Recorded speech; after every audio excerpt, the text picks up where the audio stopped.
स्वागत है। आपसे सविनय निवेदन है कि शो के दौरान अपने मोबाइल फोन बंद रखें या एयरप्लेन मोड पर रखें। कमर्शियल फोटोग्राफी यहाँ वर्जित है। ऐसे यूट्यूब पर दिखाओ अपना वो करके ना अपने चैनल पर डालो। Oh my God. मैं हूँ गोपाचल, ग्वालियर का युगों पुराना पहरेदार पर्वत, इस इतिहास में डूबी धरती का अकेला साक्षी है। मैंने क्या क्या नहीं देखा, मानव और मानवता की महत्वाकांक्षाओं की गगनचुम्बी ऊंचाइयां और उसी मानव के पतन की अतल गहराइयां। मेरी आंखों के सामने ही युग बीते, राजा, रंक, वीर, योद्धा और मुक्त कंठ कवि जीवित इतिहास की पटकथा लिखते गुजर गए और अपनी अपनी भूमिकाएं अदा करते विदा हो गए। आज इस महान इतिहास के पन्नों में से एक कहानी मैं आपको सुनाता हूँ। कहानी ऐसी है कि सरदार सूरज सेन जब कोढ़ के रोग से पीड़ित थे, तब एक बार वे अपने काफिले से अलग भटक गए और प्यास से व्याकुल होकर गिर गए।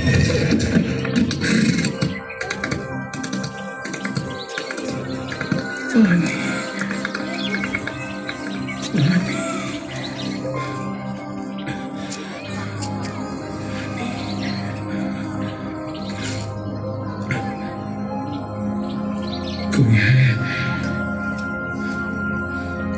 कोई मुझे पानी पिला दो।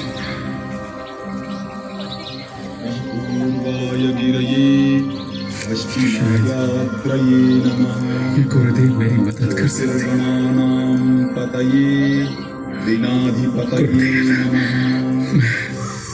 मैं प्यास से व्याकुल हूँ, मेरी सहायता कीजिए। अवश्य पुत्र, आओ, मैं तुम्हें पास की एक शिला के पास लेकर चलता हूं, जहां एक गुप्त झरना है। आओ मेरे साथ, चलो।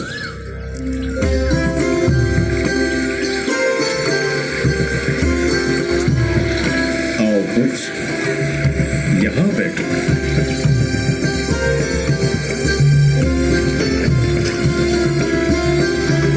लो वत्स, इस कुंड के जल को ग्रहण करो, सब ठीक हो जाएगा।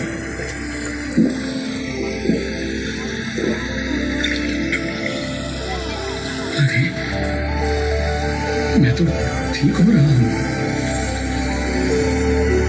वाह, मेरे हाथ पैर के सारे घाव ठीक हो रहे हैं। ये तो चमत्कार हो रहा है। मेरा शरीर एकदम ठीक हो रहा है। मैं पूर्ण रूप से स्वस्थ हो रहा हूं।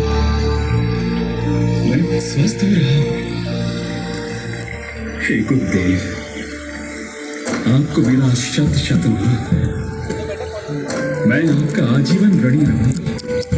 बस ये तो इस गोपाचल पर्वत का भाई सब आगे नहीं आकर के बैठ जा रहे, देखो ना। बैठ जा बेटे, जल्दी देखने दो। यदि तुम मेरा आभार प्रकट करना चाहते हो तो इस झरने के चमत्कारी जल को संचित कर एक कुंड बनवाओ, जिससे समस्त मानव जन इसका लाभ उठा सके। और इस तरह सूरज सेन ने ये कुंड बनवाया और उसके बाद उसने यहाँ अपने किले की भी स्थापना की। यह कोई साधारण किला नहीं है। इस किले से हिंदुस्तान के भाग्य से संबंधित कई महत्वपूर्ण निर्णय हुए। प्राचीन और मध्यकाल में बहुत से राजाओं और साम्राज्यों की लहरें ग्वालियर से होकर गुजरी और जाहिर है कि उनमें से कुछ अपनी छाप भी छोड़ गई। इस किले के निर्माण में कई राजाओं ने योगदान दिया, जैसे मिहिरपुर कन्नौज के यशोवर्मन, गुर्जर प्रतिहार राजा मिहिरभोज, कच्छप घाट वंश के राजा कीर्तिराज, हिंदवी स्वराज्य के योद्धा और हिंदुस्तान के पाटन राजर्षि महादजी सिंधिया।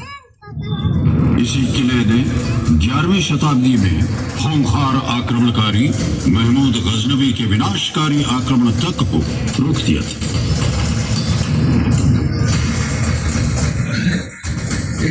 किला है या पहाड़ है?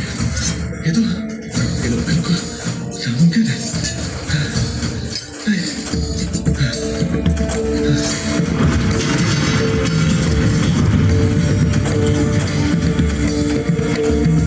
सुल्तानों के सुल्तान जिले सुभानी, हम कच्छप घाट वंश का कुछ नहीं बिगाड़ सकते। ये ग्वालियर का किला नाकाबिले तस्वीर है। संगला किला संगीन चट्टानों से घिरा हुआ है हुजूर। हमारे बेहतरीन से बेहतरीन कमांडरबाज भी इसकी दीवारों पर चढ़ने पर नाकाम रहे हैं।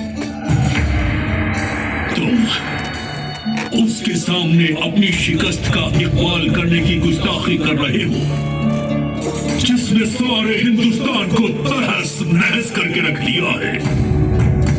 जाओ, कहीं न कहीं इसकी किलाबंदी में कमजोरी की दरार जरूर होगी। जाओ, पता करो और किले पर हल्ला बोल दो। महमूद गजनवी के सिपाहियों ने लाख कोशिशें की, लेकिन हर बार नाकाम रहे। 4 दिन किले के इर्द गिर्द डेरा डालने के बाद भी कुछ हासिल नहीं हुआ। झुंझलाए हुए महमूद गजनवी को पहली बार अपनी फौज को वापस लौटने का हुक्म देना पड़ा।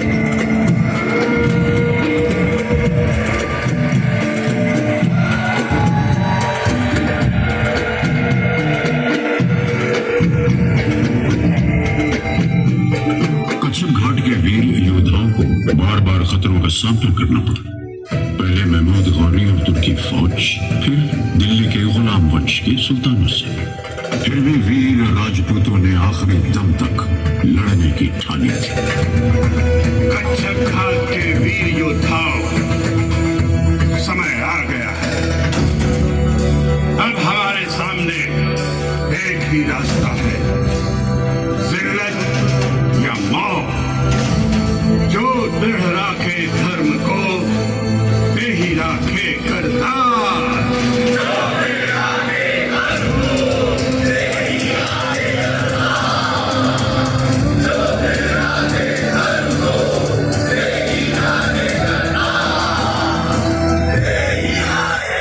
स्वामी, यदि आज इस किले के भाग्य में पराजय और महारानियों के अपमान की ही संभावना है, तो हम अपने ही हाथों इस जीवन का अंतिम वाक्य लिखेंगे।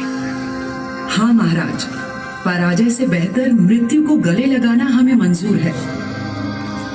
दासियों, जाओ, हमारे 16 श्रृंगार की तैयारी करो।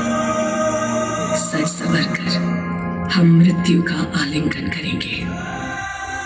जाइए महाराज, रणभूमि में जाइए।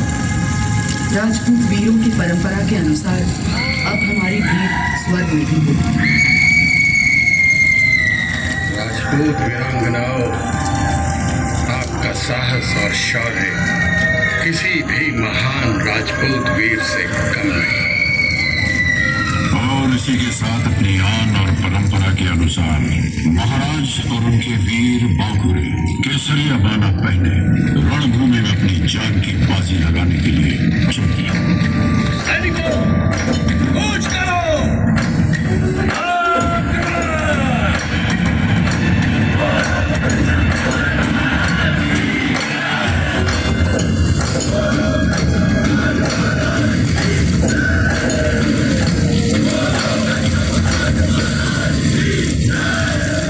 दिल्ली में तख्त ताज पलटते थे तो असर ग्वालियर पर भी पड़ता था। ग्वालियर किला दिल्ली की खिलजी वंश और फिर तुगलक वंश के हाथ आया। तुगलक द्वारा वीर सिंह तोमर किले का राज प्रमुख नियुक्त किया गया। वीर सिंह ने शीघ्र ही अपनी स्वतंत्रता की घोषणा करके तोमर वंश की सत्ता की स्थापना की। तोमर वंश ने ग्वालियर पर लगभग 200 सालों तक राज किया। जब सन 1450 में महाराज डुगरेंद्र सिंह का राज तिलक हुआ, तोमर वंश इस राज्य क्षेत्र में महत्वपूर्ण राज शक्ति बन गया था। 1486 में तख्त पर एक राजा बैठे। उनमें एक महान शासक के सभी गुण थे। महाराज दक्ष शासक थे तो निपुण राजनीतिज्ञ भी। सहनशीलता और जोड़ तोड़ की नीति में उनकी मिसाल नहीं थी। महाराज कल्पनाशील भी थे और कला के परम उपासक और संरक्षक भी। ये सब तो उनमें था ही। बड़े रंगीन मिजाज और परम प्रेमी भी थे। मान सिंह था उनका नाम। उन्होंने अपने सपनों का साकार महल बनवाया और नाम रखा मान मंदिर।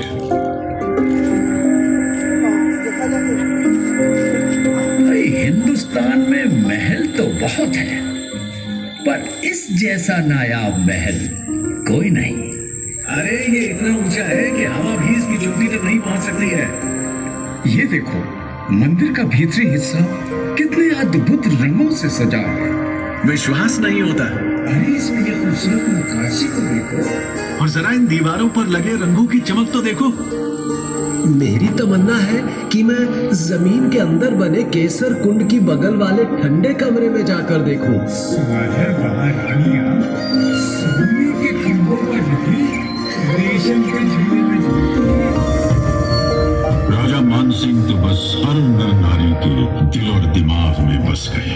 लोग आज भी गुजरी सुंदरी, नन्ही और मानसिंह की प्रेम कहानी सुनाते हैं।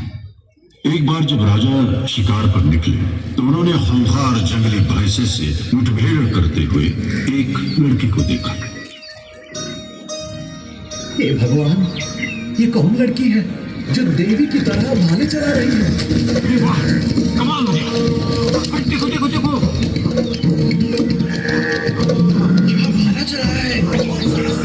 अरे वाह, क्या बात है! कितनी ताकत है इसमें, कितना कमाल कर दिया इस लड़की ने। अरे चुप करो, महाराज आ रहे हैं। शाबाश, उस लड़की को हमारे पास लाया जाए। बहादुर और सुंदर लड़की, तुम्हारा नाम क्या है? मेरा नाम नन्ही है महाराज। लड़की, अदब से सिर झुका। तू महाराज से बात कर रही है।